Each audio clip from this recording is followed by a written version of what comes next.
हरे कृष्णा दोस्तों। तो आज आपकी ब्राह्मण बेटी आपको लेकर आई है सीकर की एक ऐसी शांत और ऐतिहासिक जगह जिसे लोग गुलाबदास जी की बगीची के नाम से जानते हैं। यह जगह सिर्फ एक बगीची नहीं बल्कि श्रद्धा, अध्यात्म और इतिहास का एक सुंदर संगम है। माना जाता है कि संत गुलाबदास जी एक तपस्वी और समाज सेवी संत थे। उन्होंने अपना जीवन भक्ति, साधना और लोगों की सेवा में समर्पित किया था। उनके आश्रम के आसपास समय के साथ ये बगीची विकसित हुई। पहले यहाँ साधु संतों के रहने, ध्यान करने और यात्रियों के विश्राम की व्यवस्था रहती थी।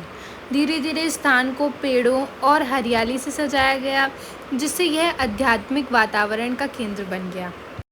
सीकर शेखावाटी क्षेत्र का एक ऐतिहासिक शहर है। यह इलाका अपनी भव्य हवेलियों, मंदिरों और संतों की परंपरा के लिए जाना जाता है। इसी सांस्कृतिक विरासत का एक हिस्सा है ये गुलाबदास जी की बगीची, जो आज भी लोगों की आस्था का केंद्र बनी हुई है। और आज मैं आपको ये बगीची का पूरा टूर देना चाहूँगी। सबसे पहले हम लोग आ जाते हैं और यहाँ हमें दिखती है शिव जी की ये सुंदर सी शिवलिंग।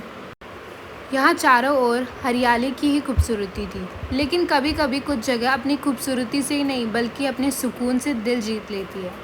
और गुलाबदास जी की बगीची भी उन्हीं में से ही एक थी। जैसे जैसे हम अंदर बढ़ते हैं, यहाँ का हर एक कोना श्रद्धा, शांति और प्रकृति का एहसास कराता है। और अभी हम बगीची के उस हिस्से में हैं जहाँ संगमरमर से बनी यह समाधि स्थल मौजूद है। यहाँ श्रद्धालु आकर इस समाधि को प्रणाम कर अपनी आस्था व्यक्त करते हैं। यहाँ महिलाओं के लिए एक स्नान घर भी मौजूद है। और तो और यहाँ गुलाबदास जी का कुआं भी है। ऐसा कहा जाता है कि राजस्थान के शेखावाटी क्षेत्र में पहले पानी की बहुत कमी रहती थी, इसीलिए पुराने समय में संत और समाज के लोग कुएं, बावड़ियाँ और बगीची बनवाते थे। हेलो। और थोड़ा आगे जाते ही हमें दिखता है बालाजी का सुंदर सा मंदिर। मैंने आपको पिछले व्लॉग में भी बताया था कि सीकर में बालाजी की मूर्ति और शिव जी की शिवलिंग अधिकतर मंदिरों में मौजूद है। उसके बाद थोड़ा आगे चल देते हैं हम लोग कामधेनु निवास की ओर। यहाँ पर गायों की भी बहुत अच्छी सेवा होती है, उनका बहुत ख्याल रखा जाता है। और तो और यहाँ के जो गुरुजी हैं वो गायों के लिए ऐसा बोलते हैं कि जहाँ गौ माता का सम्मान होता है वहाँ सुख, समृद्धि और शांति अपने आप चली आती है। गौ सेवा केवल एक परंपरा नहीं बल्कि करुणा, सेवा और मानवता का भी एक सबसे सुंदर रूप है।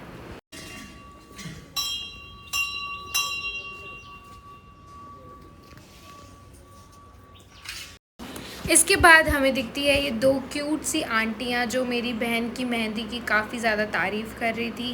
ये यहाँ पर खाना बनाती है और बगीचे का ख्याल रखती है और कुछ यहाँ साफ़ सफाई भी करती है। यहाँ का खाना भी बहुत ज़्यादा स्वादिष्ट होता है क्योंकि वो चूल्हे पर बनता है। यहाँ दूध भी चूल्हे पर गर्म होता है।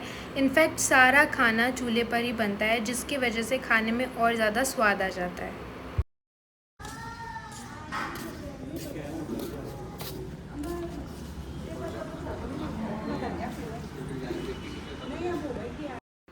मुझे ऐसा लग रहा था कि यहाँ अभी अभी कोई फंक्शन कंप्लीट हुआ है क्योंकि यहाँ बहुत ही ज़्यादा लोग आए हुए थे और वो कुछ साफ़ सफाई भी कर रहे थे।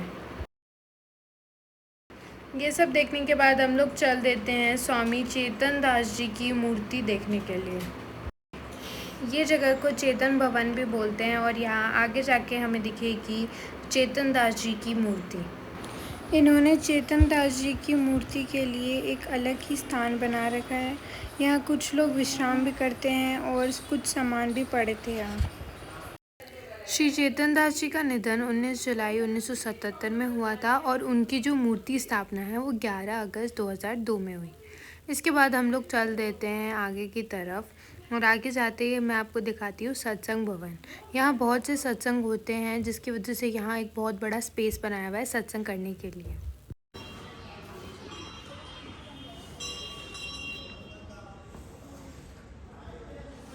अभी तो हमने सिर्फ बगीची बाहर से ही दिखी है, अभी तो अंदर का मंदिर दिखाना और भी बाकी है, तो चलो वहाँ चलते हैं।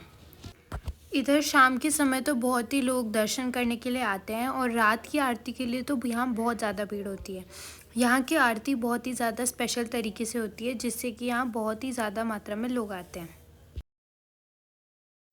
यहाँ सबसे पहले अंदर जाने के बाद हमें दिखेगा श्री गुरु गुलाबदास जी का आसन। इस आसन को सब लोग आके प्रणाम करते हैं और इन्होंने इसको बहुत ही अच्छे तरीके से सजा रखा था, जिससे कि बहुत ही ज़्यादा आस्था का भाव आता है।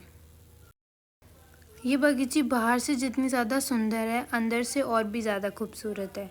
यहाँ आके एक अलग सी शांति का अनुभव हो रहा था और मुझे बहुत ही ज़्यादा पॉजिटिव वाइब्स आ रही थी। और तो और यहाँ जो श्री लक्कड़दास जी बाबा जी है, उनके 7 शिष्यों का नाम भी लिखा हुआ था। जैसा कि मैंने आपको पहले भी बताया था, यहाँ आरती बहुत ही अच्छे तरीके से होती है, तो यहाँ उसकी व्यवस्था भी बहुत ही अच्छे से की गई थी। यहाँ और भी बहुत सारे भगवानों की तस्वीर लगाई गई थी, जिससे कि मन में बहुत ही ज़्यादा आस्था का भाव आता है। और अभी हम बगीचे के सबसे पवित्र स्थान पर हैं, जहाँ गुलाबदास जी की समाधि स्थापित है, जहाँ श्रद्धालु बड़ी श्रद्धा और विश्वास के साथ दर्शन करने आते हैं। चारों तरफ की सुंदर नक्काशी, शीशे का काम और धार्मिक वातावरण इस जगह को और भी दिव्य बना देता है। इसके बाद हम लोग चल देते हैं उस एक और पवित्र स्थान पर, जहाँ पवित्र धूना जलता है। संत परंपरा में धूना साधना, तपस्या और आध्यात्मिक ऊर्जा का प्रतीक माना जाता है। श्रद्धालु यहाँ आकर श्रद्धा से प्रणाम करते हैं और इस पवित्र अग्नि का आशीर्वाद प्राप्त करते हैं। और इसके बाद हम लोग चल देते हैं शिव जी के दर्शन के लिए। यहाँ एक और शिवलिंग बनाई गई है। यहाँ 2 शिवलिंग है, एक जो थी वो बाहर थी, जो कि मैंने आपको दिखा दी है, और एक यहाँ अंदर भी है, जहाँ पार्वती माता है। सब भगवानों के दर्शन करने के बाद हम लोग चल देते हैं जो यहाँ के बाबा जी हैं, उनसे आशीर्वाद लेने के लिए और उनसे थोड़ी बातचीत करने के लिए। मैं यहाँ जब भी आती हूँ, मैं उनसे थोड़ी बातें करके जाती हूँ, जिससे कि मेरे मन को बहुत ज़्यादा शांति मिलती है और मुझे बहुत ही ज़्यादा अच्छा लगता है। इसके बाद हम लोग चल देते हैं हमारे घर की ओर, क्योंकि मैंने आपको पूरे बगीचे का टूर दे दिया था। लेकिन उससे पहले मैं यहाँ जो भी थॉट्स थे वो रुक गई थी पढ़ने के लिए, और मुझे ये पीछे तस्वीर भी दिखी थी जो कि बाबा जी की थी, जो यहाँ बैठते हैं, वो भी बहुत सुंदर बनाई हुई थी। और यही था गाइस बगीचे का टूर, और आप लोग भी यहाँ ज़रूर से आइएगा और यहाँ के दर्शन करके जाना। अगर आपको ये वीडियो अच्छा लगा हो तो वीडियो को लाइक करना और हमारे चैनल ब्राह्मण बिटिया को सब्सक्राइब करना। हम ऐसे और भी कई मंदिरों के वीडियोस लाते हैं, तो अगर आपको वो देखने हैं तो प्लीज़ हमारे चैनल को विजिट करना। तब तक के लिए बाय बाय, हरे कृष्णा।